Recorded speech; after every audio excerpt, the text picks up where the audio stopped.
all, and it really was a precious moment. I think probably the most discouraging part of the evening was afterwards, not the person I was with, I might add, but a lot of people just scurrying around trying to get on television shamelessly. It really kind of affected my view because they act like it's their government, they act like it's their house. When it really belongs to the people. That was kind of my takeaway. Now, tonight, we know what it's all about.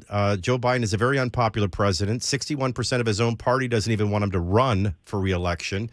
He comes in with a 45% approval rating. He's a legend in his own mind and doesn't have a lot of credibility, and we're drowning in inflation and heading towards recession. How's this guy deliver any kind of speech that has any impact? It's almost dead on arrival, isn't it? The messenger is. It seems like it's going to be completely unbelievable, and I think he's going to focus on his record economy and how good we're doing. And they just had, this jobs report that came out that, showed a much larger number. So I think he's going to talk about how low unemployment is and how great the economy is and how he's had a record drop in gas prices. And how he's just rebuilt the industrial base and so on and so forth, when we know that this was all a result of him shutting down the country due to COVID and spending money. And so now as it tries to rebound from that, you're seeing these numbers go up, and he's going to somehow try to paint that as a success. So I always say it this way.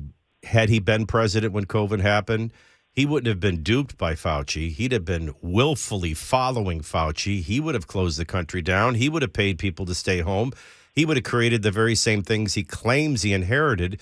But I can go through the numbers one at a time with you, and I don't have to because you're an astute statesman. It's just simply not true. Inflation was, I think, 1.4% when he took the oath of office. It's just not very good math. Do you think the fact checkers will be doing their job by morning? Yeah. Yeah, I think everyone listening is going to hear him say how good things are, and then they're going to go to the grocery store tomorrow or just went yesterday and know that the same cart of groceries cost about 50 to 100% more than it did a year ago. They're going to know that they're still paying $3.50 for gas, but when he took office, it was $2.39.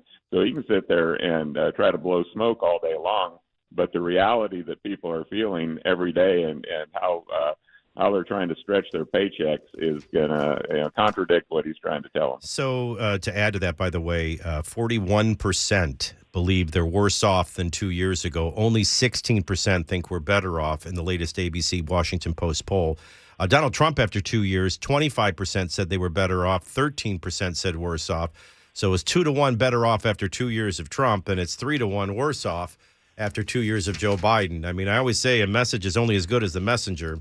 Wrong messengers walking in. It should be his first State of the Union. We used to have an inaugural address instead of the first one.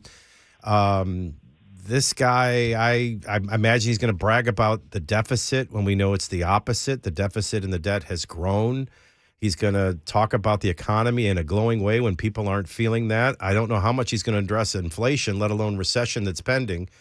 It's going to be a pretty tough night, and the president's going to be surrounded by critics. And, what's he going to say about the border? There literally have been enough people cross the border during his term, legal and gotaways, to populate the entire state of Tennessee. And I bet he hardly mentions any of that. We got fentanyl deaths happening all around us, 100,000 deaths across the country. I doubt that he's going to talk much about the spy balloon that traversed the country over the course of a week. Took over 5-6 days to shoot it down. I don't think he's going to talk about what China's doing in Taiwan. He's going to talk about, how great we're doing in Ukraine and how we need to continue to pour money in there. I'm not opposed to helping Ukraine, but I am opposed to propping up their economy and not having accountability and transparency. So there's a lot to that subject that I doubt he'll talk about in an open fashion that a lot of Americans want to know about.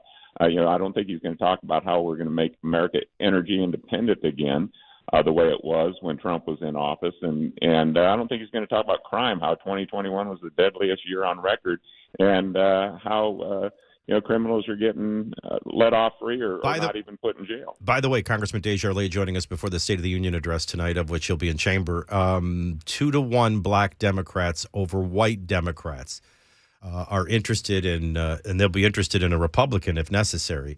but a candidate that's ready to prioritize law enforcement and law and order in communities. So their whole narrative of all cops are bad, all bad guys are good, has blown up in their face and actually in the base of their voting. All right, so tonight, what's most likely to make you stand up? Is there anything the president can possibly say that could be good, could be common ground?